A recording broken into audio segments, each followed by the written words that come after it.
ए घुटला घुटना रे। अरे साला भैंसिया का पानी पिया पिया पिया पिया ले। अब पी पी पी ले ना पी करे। पड़िया के ना छोटकी पड़िया के ना वैसे बना जाए चल ओए हाँ पिया थेरा जो करे ए कहानी की एक गोद दिया पूरा नदिया में तो गोथले है कि ना तू आता ना भूसावे रहला त का करी भूसा में नहीं तब नु बताई खाली सोचा तारा कि बैंक में पैसा रखल रही तो होई दे दे सिकड़ा दू सिकड़ा में ठीक हो जीबा चल चल पी ले चल पी ले बस चला लेके बानो अरे है चल है आ हिरे भैया पूरा भैंसिया को ले जे बांधे रखल जा अरे हां ऐसे कहीं जगह मिल खपाने के लाजे शर्म ना आता ना क्यों पूरा लाज शर्म घोर के पी गए ना को भाई जे ये होता है खा था पूरा ए बुढ़ा हुए ए जगह बना तोड़ा हो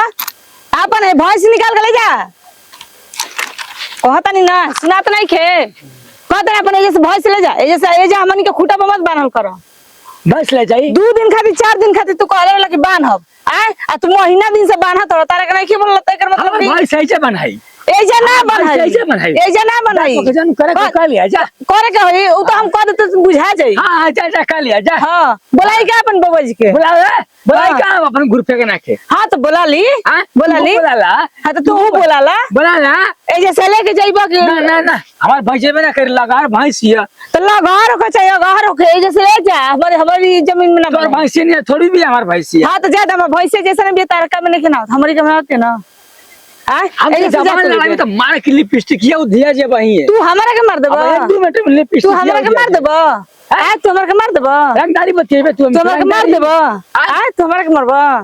मारा नहीं टाइट हो जिब ना पानी तू हमारा के मत ना तू मार के दिखा अरे पूरा ये मार के दिखाओ ना दिखाओ मार के दिखा मार के दिखा रे देखा मार के हम कब करने मार नहीं तू मार के देखो हमारा करबो आ एगो तो हमर आई जा बे बोल भैया तूर दी अरे रुपया करा तूर दी अरे घुस खाना घुस आ हमारा के समझबे वो बोल हमरा के समझबे आ एगो तो हमारे जमीन में अरे भाई हां तो कोई दिन से देखा नहीं कोई दिन से कोई महीना 1 महीना से 1 महीना से ए बार मुआई जाते बाबा जी हट जाइए ए बार ना एक लाश है रूपा ले मर तोरा भइल का बा भाई बा ई हमारा जमीन में क्या भाई हां अरे छोड़ रहे दो आप नहीं बताएं आप मन पे झगड़ा मत करो ऐसे भैंस खोल लेके जाइए ऐसे भैंस खोल आए अब लो कहा देता नहीं ना इज्जत से जैसे भैंस हटा ले ना रे भैया बता रे हाय हाय हाँ बता हाय क्या कह दे क्या कर मार दे पसर जा हई का डरामा हई का डरामा हमनी के जमीन में 4 दिन खाती एकदम बढ़िया से कितना हमर ससुर के पेट में पैठ के कहल 4 दिन बांध 4 दिन से महीना दिन से बांधता ऊपर से मारे के धमकी देता मार के धमकी देता नहीं छोड़े ना छोड़िए एकदम समझो ना ना अरे भाई अरे बाबा जी छोड़ी जी आया अरे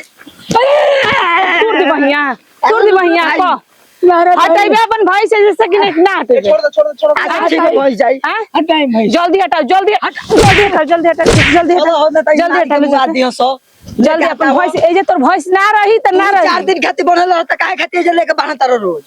समझा दे ना त काट दे अरे हां जा बाबूया कब उछल ले बड़ा सब का आई दादा बाबूआ जी जाना त नहीं हमरा के धमकी देत रहल मारे के हमारा के वो हमारा के जानत नहीं अभी हम कैसन है जान जाइए अगर ना लती न तो सही तो मुआ खेल रहती बड़ा चढ़ बोलती न छतिए पे तो बतिए टूट गेल त मैं ओकर तब ना रहती तो तार झोटावा था के कहां मारबे का ना त देखे खातिर के लिए अरे बुढ़ाऊ इनका का दवा पड़ के तने हटी ना हटी बाबा जा आओ रे आओ मोटी लगना तो हम एक बार यही बार छठे का दूध ना याद दिला दिन तो फिर बात का यार रह के छरिया रह के रह के नहीं जान जाई ना कि एकदम बता देनी जो हाई भैंस से खोल के हटवा दी न तो सही कहते ना वही 5 मिनट तक काट देबो के एक और का दोस्त बोकनी का रुका के नहीं समझेंगे फरिया बता हां फरिया आओ चल या आई जी बुआ जी आई छोड़ दी आई आई आई आई एकर हम बुद्धि करतनी छी आई आज कोई दिन कायदे से कि अपनी भैंस खोल के जैसे हटा ले समझ ले ना तो साज ना बिहान होई समझ ली ना कि कुछ ना कुछ हो जाए सरवा के खाली हमार तो भेटा है तो हाँ हम मारब तो हमार मारल उठबो ना करी। हाँ तो कहिए ना से हम देखा नहीं ये बार हम ना बोल रहती तो ये बार उ ना भइल रही हाँ ये हमके मारे के डायरेक्ट धमकी देता चला तारा राती बिराती हमनियो के दुहिला जी में से इहे कुल रह गेल बा आ अपन भैंस दूध नहीं के देता दूसरा के भैंस के दू अब हां ई कुल लेके करके कह दी कि हमर दुश्मन बना सा दुश्मन है हित ने खस ठीक बा ई ननी के न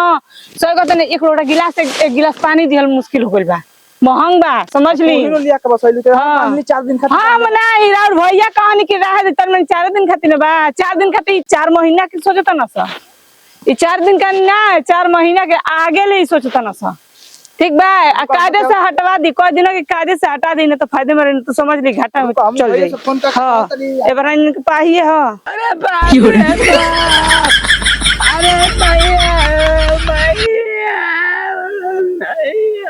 अरे बाप अरे फुआ रे फुआ अरे बड़ी बड़ी मारले बिया रे फुआ आई रे माई no. भाई कभी मालूम भाई कभी तो के मुआई अरे मत तो बड़ी मार मरलो सो हमरो कहि देख है ने हम सर पिटात रहनिया मडल एथरला हमरो को मरला सो खूब तो तारी के धरम पीछे से मारता नहीं है हां अरे का पेले दू का दला से जे अब एक का हमरा के दे देलो सा तोरे चलते पिटेनिया तोरे चलते हम पिटेनिया तू ना शरीर खान दम सियार ना पिटे रह तू जा मारी के हाथ कादर कदर लगा त हर दूध पियो ही करी